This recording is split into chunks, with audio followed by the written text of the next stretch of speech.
नमस्कार मेरे प्यारे YouTube के साथियों, मैं हूं मिस्टर ब्लैक और मैं आपका स्वागत करता हूं मेरे इस YouTube चैनल पर, जहां आपको मिलेंगी असली और डरावनी हॉरर कहानियां।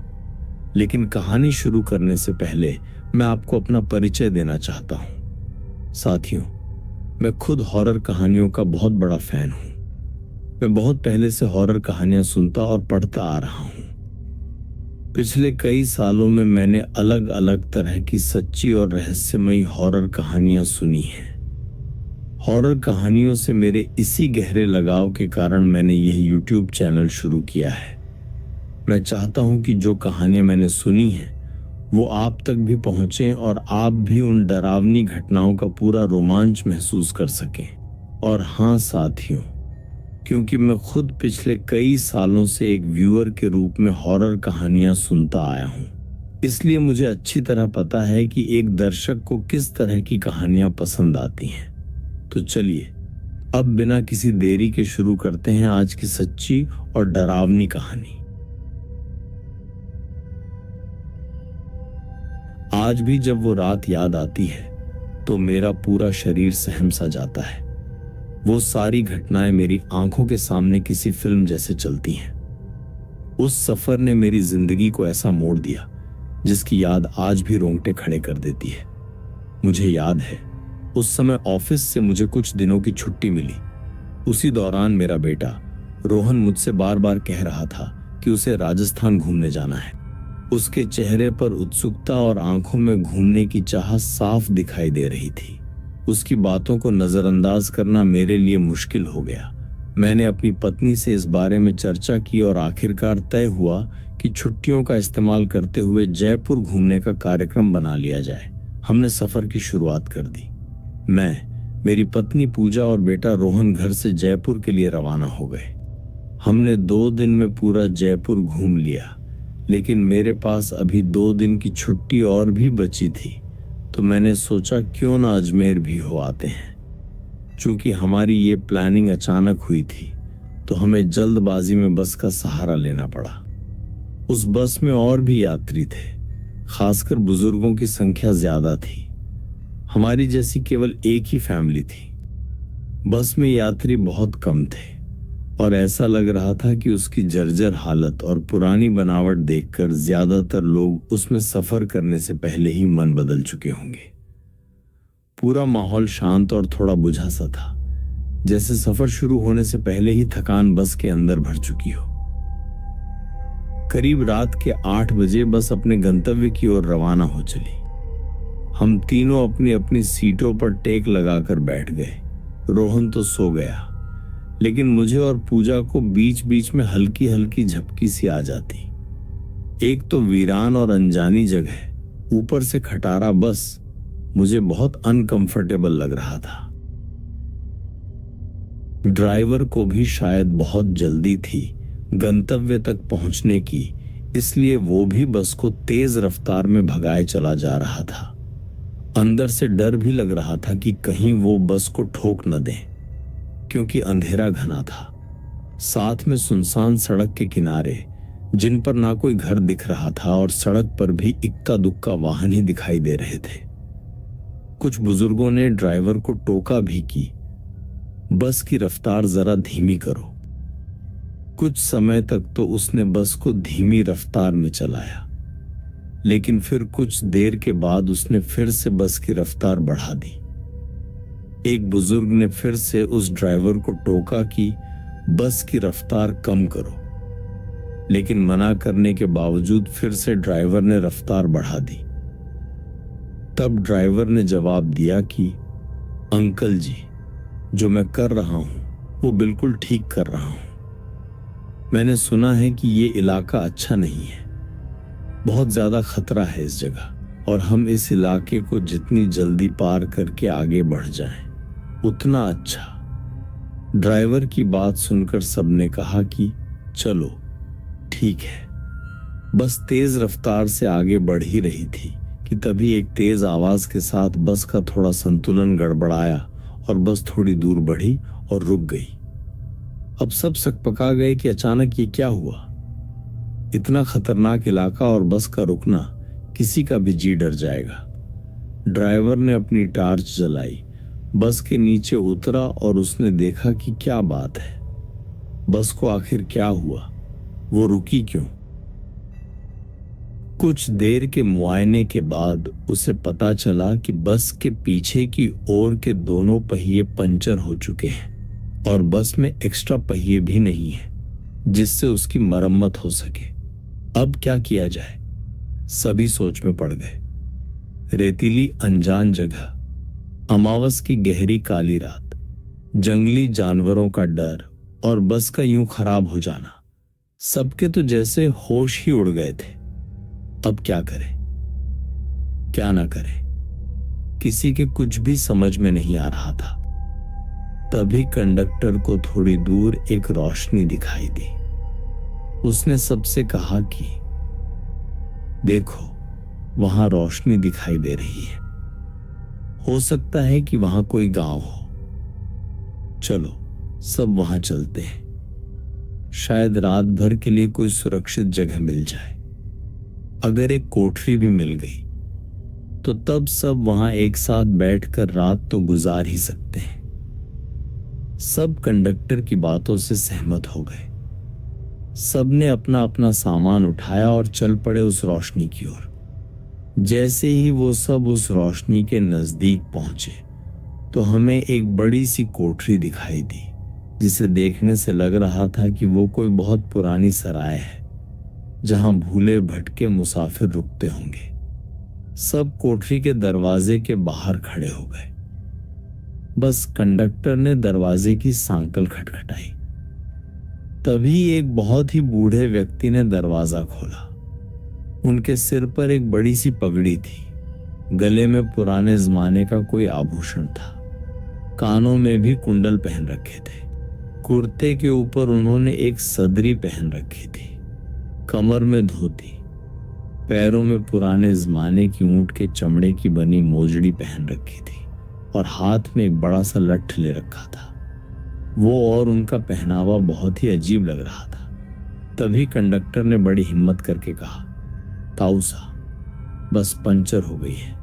हम सबको रात गुजारने के लिए अगर आपकी कोठरी में थोड़ी जगह मिल जाए तो बड़ी मेहरबानी होगी।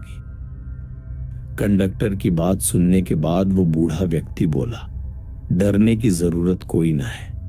ये सराय तो मैंने भूले भटके मुसाफिरों की मदद करने के लिए बनाई है। मैं चौधरी अमर सिंह और हमारी घरवाली कमला सिंह ही मुसाफिरों का ख्याल रखते हैं। आप सब लोग भीतर पधारो, जो हम दोनों से बन पड़ेगा तो आपकी मदद करेंगे। कंडक्टर बोला, बहुत बहुत धन्यवाद ताऊसा, बड़ी मेहरबानी जो इस अनजान जगह में आप हमारी मदद करने को राजी हो गए। फिर चौधरी अमर सिंह बोले, इसमें धन्यवाद की क्या बात है, ये तो हमारा फर्ज है। हमारे को बहुत खुशी हुई जो आप लोग हमारे यहाँ पधारे। ये रहा पानी से भरा मटका, इस बड़ी सी डलिया में पूरियां रखी हैं और उस बड़ी सी बटलोही में आलू की तरकारी होगी। ये रहे पत्तल और आप सब अपना खाना परोस लीजिए। महिलाएं कमला के पास चली जाएं और पुरुष मेरे साथ आ जाएं। जल्दी से सब खाना खा लो और जिसे बाहर का काम निपटाना हो वो निपटाए, क्योंकि 12 बजे के बाद कोई भी बाहर नहीं निकलेगा और ना मैं किसी को बाहर निकलने दूंगा और कोई भी इसका कारण नहीं पूछेगा। सबके पास अपनी अपनी हाथ घड़ी होगी, समय के अनुसार काम करके सोने के लिए लेट जाओ। ये रहे कंबल, सब बिछा लो। हम सब ने चौधरी अमर सिंह की सारी हिदायतों के अनुसार काम किया और कंबल बिछाकर लेट गए। जिनके पास अपने अपने शॉल और चादर थे वे सब ओढ़कर लेट गए। चूंकि मेरे पास ओढ़ने वाला बड़ा कंबल था, इसलिए मैंने बेटे को अपने साथ सुला लिया और मेरी पत्नी औरतों के साथ अपना शॉल ओढ़कर लेट गई। चौधरी जी ने एक बार फिर सबको बाहर न जाने की हिदायत दी और सबको सोने के लिए कहा। लगभग 12 बजे के बाद ना जाने कंडक्टर को क्या सूझी, उसे बीड़ी पीने की तलब तो लगी ही थी, लेकिन तभी उसे याद आया कि बस में उसकी कमीज की जेब में रखे कुछ पैसे और टिकटों की गड्डी वहीं छूट गई है। ये सोचते ही वो बेचैन हो उठा। उसने जल्दी से कहा, मैं बस 2 मिनट में आता हूं, जरा अपना सामान देख लूं। चौधरी जी ने उसे बहुत रोका, सख्ती से मना भी किया, लेकिन वो नहीं रुका और बाहर निकल गया। कंडक्टर के बाहर जाने के बाद चौधरी जी ने जल्दी से कोठरी के किवाड़ बंद किए और साथ में पटरे की मदद से किवाड़ को मजबूती से बंद कर दिया कि कोई भी भीतर ना आ सके, और सारे रोशनदान और खिड़कियों को भी बंद कर दिया। कुछ देर के बाद बाहर से बहुत बुरी और डरावनी आवाजें आने लगी। साथ में कंडक्टर की भी आवाज सुनाई दी। वो बचाओ बचाओ चिल्ला रहा था। उसकी आवाज कभी पास आती, कभी दूर चली जाती, जैसे कोई उसे घसीटता हुआ रेगिस्तान में इधर उधर ले जा रहा हो। उसकी चीखों में ऐसा दर्द था कि रूह कांप जाए। तभी बाहर से किसी भारी चीज के घसीटने की आवाज आई। रेत पर कुछ घसीटा जा रहा था। फिर अचानक किसी के नाखूनों से दीवार को खुरचने की आवाज आई। वो आवाज कोठरी की दीवारों के चारों ओर घूम रही थी, जैसे कोई बाहर से रास्ता ढूंढ रहा हो। कोठरी के कुछ लोग कंडक्टर की मदद के लिए उठकर बाहर जाने लगे, लेकिन चौधरी जी ने उन्हें यह कहकर रोक दिया कि अगर सब बाहर गए तो सर्वनाश हो जाएगा। वो शैतान अगर भीतर आ गया तो हम में से कोई भी जिंदा नहीं बचेगा। इतना कहकर चौधरी जी ने अपने लठ को जमीन पर जोर से पटका। उस आवाज से पूरी कोठरी गूंज उठी। उनके चेहरे पर डर नहीं था, बल्कि एक गहरी गंभीरता थी, जैसे वो सब कुछ समझ चुके हों और जानते हों कि अब जो होने वाला है उसे कोई रोक नहीं सकता। सब अपनी जान के विषय में सोचकर पीछे हट गए। तभी अचानक किसी की कोठरी के ऊपर चलने की आवाज आई। ऐसा लग रहा था जैसे कोई बहुत भारी चीज ऊपर चल रही हो। छत से रेत झरने लगी। औरतें डर के मारे सिसकने लगी। किसी बच्चे के रोने की आवाज आई, लेकिन उसकी मां ने तुरंत उसका मुंह ढक लिया। फिर बाहर से एक बहुत ही भारी और डरावनी हंसी सुनाई दी। वो हंसी इंसान की नहीं लग रही थी। उस हंसी के साथ साथ कोई अजीब सी फुसफुसाहट सुनाई दी, जैसे कोई हमारी भाषा समझने की कोशिश कर रहा हो। तभी चौधरी जी ने धीमी लेकिन सख्त आवाज में कहा, सब अपनी अपनी जगह पर लेट जाओ, आंखें बंद रखो, चाहे कुछ भी सुनाई दे आंखें मत खोलना, और कोई भी नाम लेकर आवाज दे तो जवाब मत देना। उनकी बात मानना हम सबकी मजबूरी थी। हमने सबने वही किया जो चौधरी जी ने कहा था। मैं अपने बेटे को सीने से लगाकर लेट गया। उसकी सांसें तेज चल रही थीं। मेरी पत्नी की सिसकियों की आवाज औरतों के बीच से आ रही थी। कुछ देर बाद कोठरी के दरवाजे पर जोर जोर से चोट पड़ने लगी। ऐसा लग रहा था जैसे कोई पूरा जोर लगाकर दरवाजा तोड़ना चाहता हो।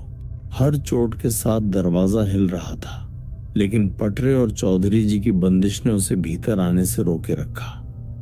फिर अचानक सब शांत हो गया। इतनी गहरी खामोशी थी कि सबकी सांसों की आवाज सुनाई दे रही थी। कोई हिलने की हिम्मत नहीं कर रहा था। कुछ ही देर बाद बाहर से बहुत धीमी आवाज में कंडक्टर जैसी आवाज आई, दरवाजा खोल दो, मैं बाहर हूं। मेरे रोंगटे खड़े हो गए, क्योंकि वो आवाज कंडक्टर की थी, लेकिन उसमें इंसानियत नहीं थी। चौधरी जी ने जोर से कहा, कोई जवाब नहीं देगा। उसके बाद बाहर से बहुत तेज चीख आई और फिर कुछ टूटने फूटने की आवाजें। ऐसा लग रहा था जैसे कोई गुस्से में पूरी रेगिस्तान को तहस नहस कर रहा हो। ना जाने कब डर और थकान के बीच 1 आध घंटे बाद सबको नींद आ गई। अगली सुबह जब हम सब जगे तो वहां का मंजर देखकर दंग रह गए। हम सब रेत पर लेटे थे और वहां से कोठरी गायब थी। केवल हम लोगों का सामान ही पड़ा था। वहां 2 समाधियां बनी थीं, जिन पर चौधरी अमर सिंह और कमला सिंह लिखा था। हम सब ये देखकर हैरान थे कि आखिर रात को जो हुआ था वो खरवाब था या हकीकत। तभी वहां से एक चरवाहा अपनी भेड़ों के साथ निकला। उसको हम लोगों ने सारी बात बताई तो उसने बताया कि यहाँ बहुत समय पहले एक सराय हुआ करती थी जिसकी रखवाली चौधरी अमर सिंह और उनकी पत्नी कमला किया करते थे, और उन दोनों के स्वर्गवास के बाद आज भी उनकी आत्माएं भटके हुए मुसाफिर की मदद करने आती हैं। इस इलाके में बहुत शैतानी आत्माएं रहती हैं जो लोगों को कत्ल कर देती हैं, लेकिन अमर सिंह और उनकी पत्नी अच्छी आत्माएं हैं, इसलिए वो लोगों की मदद करने आ जाते हैं। ये सब कहकर चरवाहा वहां से चला गया, लेकिन हम सबके मुंह और आंखें खुली की खुली रह गईं। फिर हम सब ने अपना अपना सामान उठाया और बस की ओर आए। देखा तो वहां कंडक्टर की लाश लहूलुहान पड़ी थी। उसका चेहरा इस कदर बिगड़ चुका था कि पहचानना मुश्किल हो रहा था। रेत पर खून फैला हुआ था और उसके चारों ओर अजीब से निशान बने हुए थे, जैसे किसी ने उसे घसीटते हुए काफी दूर तक ले गया हो। वो सब देखकर हम सबका दिल दहल गया। किसी की बोलने की हिम्मत नहीं हो रही थी और कुछ लोग डर के मारे वहीं बैठ गए। थोड़ी देर के इंतजार के बाद वहां से एक दूसरी बस गुजरी। हमने हाथ देकर उसे रोका और कांपती आवाज में पूरी बात बताई। ड्राइवर और कंडक्टर ने जब हालात देखे तो उन्होंने एक दूसरे की तरफ देखा और बिना ज्यादा सवाल किए हमें बस में बैठने को कह दिया। हम सब चुपचाप उस बस में बैठ गए, लेकिन किसी की नजर पीछे छूटे रेगिस्तान से हट नहीं पा रही थी। जैसे ही बस आगे बढ़ी, मैंने खिड़की से बाहर आखिरी बार उस जगह को देखा। दूर रेत के बीच दो समाधियां धुंधली होती जा रही थी। उस पल मुझे ऐसा लगा जैसे वहां कोई खड़ा हमें जाते हुए देख रहा हो। दिल जोर जोर से धड़कने लगा और मैंने तुरंत नजरें फेर ली। उसके बाद हम सब अपने अपने गंतव्य को रवाना हो गए, लेकिन वो सफर खत्म होने के बाद भी मेरे अंदर कहीं न कहीं चलता रहा। आज भी जब रात गहरी होती है तो उस रेगिस्तान की खामोशी, कंडक्टर की चीखें और वो अनदेखी परछाइयां मेरी नींद तोड़ देती हैं। तो दोस्तों, अगर आपको यह कहानी पसंद आई हो तो इसे जरूर शेयर करें, वीडियो को लाइक करें और हमारे चैनल को सब्सक्राइब करना न भूलें। हम फिर मिलेंगे अगली वीडियो में एक और ऐसी ही सच्ची और रहस्यमयी कहानी के साथ। तब तक के लिए धन्यवाद।